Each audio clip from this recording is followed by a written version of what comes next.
नमस्कार, आदाब, सत श्री अकाल दोस्तों। Welcome back to our channel current affairs express. तो गाइस देखिए, आज के डेट पे हर जगह दिल्ली बॉम्ब ब्लास्ट की बात चल रही है। टीवी चैनल पे जाइए, यूट्यूब पे जाइए, न्यूज़पेपर पे जाइए, कोई मोबाइल का मतलब ऑनलाइन आर्टिकल पे जाइए, कहीं पे भी आप जाइए, एक ही बात है, bomb blast, bomb blast, bomb blast. उसके साथ कश्मीर का लिंक, उसके साथ पाकिस्तान का लिंक, उसके साथ हैदराबाद का लिंक, उसके साथ ये स्टेट का लिंक, ये सब बताया जा रहा है। ठीक है। अब ये जो बॉम्ब ब्लास्ट हुआ है, ठीक है, इसको अब मतलब डिकोड कर लिया भी गया है कि इसके पीछे क्या लिंक था। न्यूज़ चैनल पे ये भी बताया जा रहा है कि एक्चुअली 9 नहीं, ये मोर देन 17 पीपल का डेथ हुआ है। तो जैस लिंक सस्पेक्टेड, मतलब जैसे मोहम्मद जो टेररिस्ट ऑर्गेनाइजेशन है पाकिस्तान का, उसका लिंक सस्पेक्ट किया जा रहा है ये बॉम्ब ब्लास्ट के साथ।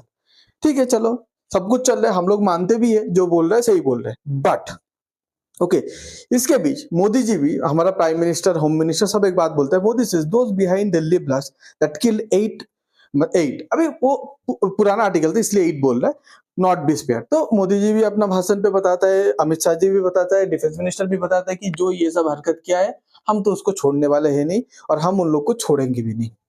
ओके, बट ये सब के बीच, ये सबसे एक्चुअली पहले, एक दो दिन पहले एक बहुत बहुत बड़ा इंसिडेंट हुआ।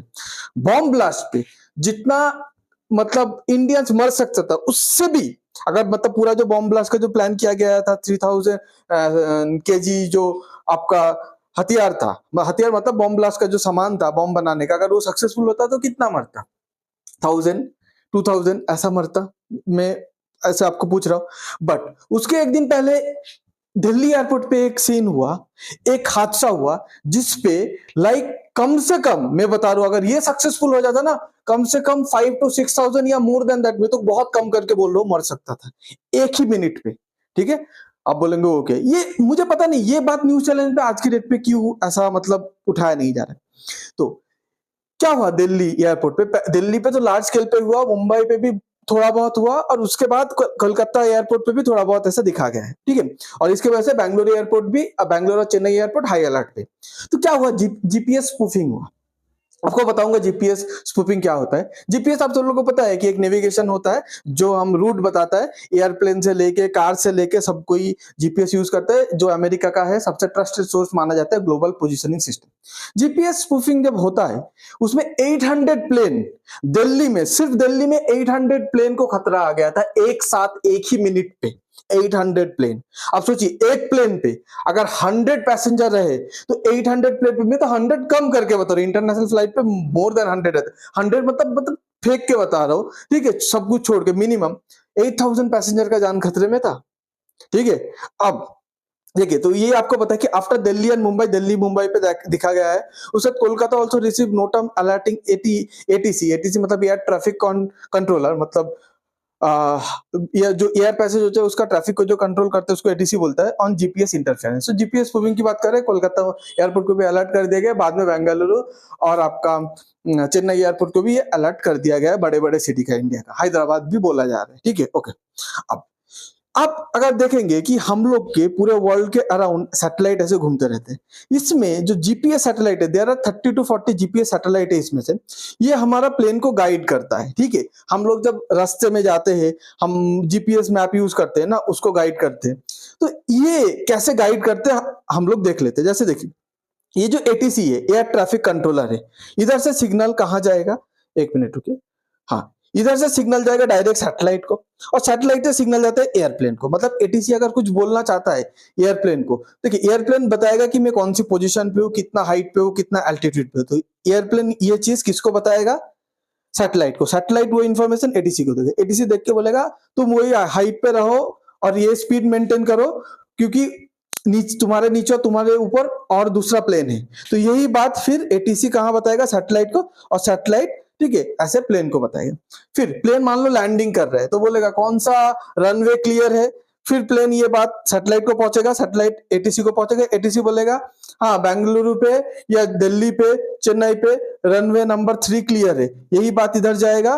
और उसके बाद सैटेलाइट फिर प्लेन को बोलेगा, प्लेन फाइनली रनवे 3 पे लैंडिंग करेगा। ऐसे बात होता है। जीपीएस स्पूफिंग मतलब ये टेक्नोलॉजी में ये जो सिग्नल जा रहा है, आपका सिग्नल कहां जा रहा है? सैटेलाइट पे जा रहा है, फिर प्लेन पे जा रहा है, फिर plane to satellite, satellite to ATC, ऐसे जा रहा है। ये सिग्नल पे इंटरप्ट कर दिया गया है।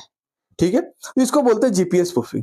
देखिए जब एक प्लेन लैंडिंग करता है ना, अब इसके वजह से क्या प्रॉब्लम हुआ पता है गाइस? इसके वजह से प्लेन का जो मॉनिटर रहता है, स्क्रीन रहता है, उसमें कुछ दिख नहीं रहा है। जब प्लेन लैंडिंग करता है उसको नहीं दिखता है कि रनवे किधर है। उसको जब तक दिखता है ना रनवे किधर है, स्पेशली नाइट टाइम पे, तब तक प्लेन ऑलरेडी रनवे के पास आ जाता है। देखिए प्लेन जब लैंडिंग करता है, what pilot see during landing, देखो जब पायलट लैंडिंग करता है ऐसे बादल के ऊपर रहता है, फिर बादल के अंदर घुसता है। जैसे ही बादल के अंदर वो घुसता है उसको कुछ नहीं दिखाई देता। उसके बाद देखिए जब तक उसको दिखाई देता है ना, मतलब बहुत टाइम क्या होता है, रनवे देखिए रनवे एकदम सामने है और वो भी इतना स्पीड। मान लीजिए अगर इसका इलेक्ट्रॉनिक सिस्टम पे जैसे देखिए प्लेन के अंदर कुछ ऐसा दिखता है, ठीक है, किधर रनवे है क्या है, प्लेन का व्यू ऐसा रहता है जिसमें से स्पेशली रात को कुछ पता नहीं चलता। अब मान लीजिए इसमें क्या हो रहा था, जीपीएस सिग्नल पे इतना इंटरफेरेंस कर दिया गया था। उस पे क्या हो रहा था, रनवे को फील्ड दिखा रहा था कि ये तो एक मैदान है, और फील्ड को दिखा रहा था रनवे, ठीक है। फिर ये गड़बड़ी के चलते जब दिल्ली एयरपोर्ट को हर एक फ्लाइट ने बताया कि ऐसा जीपीएस पर प्रॉब्लम हो रहा है, स्पूफिंग कर दिया गया है कोई, तो एटीएस भी सोचने लगा हाँ हमारे सिस्टम में भी प्रॉब्लम हो रहा है। जनरली हैक हो गया था, आप बोल सकती है, या बग डाल दिया था जो उल्टा सीधा चीज दिखा रहा था। ओके, अब सबसे बड़ा क्वेश्चन आता है कि इसमें 800 फ्लाइट उस टाइम पे दिल्ली एयरपोर्ट पे हवा में था, मतलब लैंड करने वाले थे या जस्ट उड़ने वाले थे, ठीक है। दिल्ली जो एटीसी के कंट्रोल के अंदर, हर एक एटीसी का एक एयर स्पेस होता है, एक एरिया होता है, ठीक है। एरिया के अंदर 800 फ्लाइट था। अब दिल्ली एयरपोर्ट 2024 भी इसको रैंक मिला, 2023 पे 10th बिजिएस्ट एयरपोर्ट था वर्ल्ड वाइड। 2024 पे ये 9th नंबर पे, मतलब और बिजी हो गए। तो अगर ये चीज सक्सेसफुल होता, बॉम्ब ब्लास्ट पे कितना मरता, मैं मानता हूँ गाइस एक लाइफ कीमती होता है। ऐसा नहीं कि 1000 मर गया और एक मर गया तो मैं एक को इग्नोर करके 1000 के बारे में बात करूंगा, ऐसी बात नहीं। जैसे हम लोग बॉम्ब ब्लास्ट के बारे में बात कर रहे हैं, इसके बारे में इतना चर्चा क्यों नहीं हो रहा है, इसको इतना इग्नोर क्यों किया जा रहा है। कुछ दिन पहले हम लोग गुजरात का, ठीक है, वो जो प्लेन क्रैश हम लोग देखे, ठीक है, फिर से एक बड़ा हादसा हो सकता था। वो भी 1 2 4 5 10 12 प्लेन नहीं, 800 प्लेन। अब देखिए मान लीजिए कोई प्लेन, मान लीजिए उसको तो पता नहीं चल रहा रनवे किधर है, एटीसी भी प्रॉब्लम को फिक्स करने की कोशिश कर रहा है। मान लीजिए कोई प्लेन लो ऑन फ्यूल, तो उसमें फ्यूल नहीं। जनरली प्लेन जब उतर नहीं पाते हैं ना, कभी कभी जब प्रॉब्लम होता है, या कभी कभी मान लीजिए बोलेगा रनवे क्लियर नहीं है, ठीक है, सारा रनवे बिजी है, तो प्लेन क्या करते हैं अपने ये जो विंग पे ये जो फ्यूल कैरी करता है ना, इधर प्लेन क्या करता है वही एयरपोर्ट के आजू बाजू ना एक राउंड मारता है। जब तक राउंड मारता है उसमें क्या होता है, फ्यूल थोड़ा ज्यादा वेस्ट होता है, मैं मानता हूं, पर रनवे क्लियर हो जाता है। मान लीजिए कोई प्लेन है, ठीक है, उसमें ऑलरेडी लो फ्यूल है। अब वो तो आपका दिल्ली एयरपोर्ट पे तो उतर नहीं सकता है, वो राउंड मारने जाएगा तो उतना फ्यूल नहीं है। दिल्ली के बाजू में, मतलब बाजू में जो एयरपोर्ट है, अगर उसमें लैंडिंग करते जाएगा, उसके बीच में फ्यूल खत्म हो जाए तो क्रैश हो सकता था। तो इसका जिम्मेदारी कौन लेता, इसके ऊपर आज के डेट पे क्यों बात नहीं हो रहा। ऐसे देखिए ये एक नागपुर का मैं दिखा रहा हूँ फ्लाइट पाथ है। जब नागपुर पे मान लीजिए एयरपोर्ट पे जब रनवे क्लियर नहीं रहता तो जनरली क्या करता है, जनरली ऐसा एयर मतलब ये जो है आपका 1 सेकेंड, हाँ, जनरली ये एक ऐसा राउंड लेता है, राउंड लेके जब तक फिर एयरपोर्ट पे आता है तब तक रनवे क्लियर हो जाता है, लैंड हो जाता है। तो मेरा बात वही है, अगर प्लेन पे लो फ्यूल रहता तो प्लेन का अगर कुछ क्रैश हो जाता तो कौन जिम्मेदार होता। और 800 प्लेन एक साथ हवा पे मेंटेन कर रहा है, बाकी एयर पे से भी प्लेन घुसने की कोशिश करेगा कि बाकी प्लेन को भी तो दिल्ली आना है, और ऑलरेडी 800 प्लेन हवा पे चल रहा है, एयर पे है, उन लोगों को लैंडिंग का परमिशन नहीं मिल रहा, वो फिक्स कर रहे हैं, और बाकी प्लेन भी घुस नहीं पा रहा दिल्ली एटीसी का जो एयर स्पेस है। तो कितना बड़ा प्रॉब्लम हो गया था आप सोच सकते हैं। पर इसके बारे में मीडिया इतना चुप क्यों है, बात तो ही है, ठीक है। उसके बाद डीजीसीए जो कंट्रोल करता है पूरा एयर स्पेस को इंडिया का, वो पायलट एटीसी सबको बोला है कि जब जीपीएस पे कुछ प्रॉब्लम दिखाई देगा ना, कभी कभी होता है प्रॉब्लम, और वो प्रॉब्लम अगर आपको लगा कि नहीं ये स्पूफिंग हुआ है तो उसको 10 मिनट्स के अंदर रिपोर्ट करो। क्योंकि इस टाइम पे ये जो पायलट था जो पहली बार नोटिस किया था, वो सोचा प्रॉब्लम हो रहा है बोल के बहुत ज्यादा टाइम तक वो देखता रहा, प्रॉब्लम फिक्स होगा फिक्स होगा।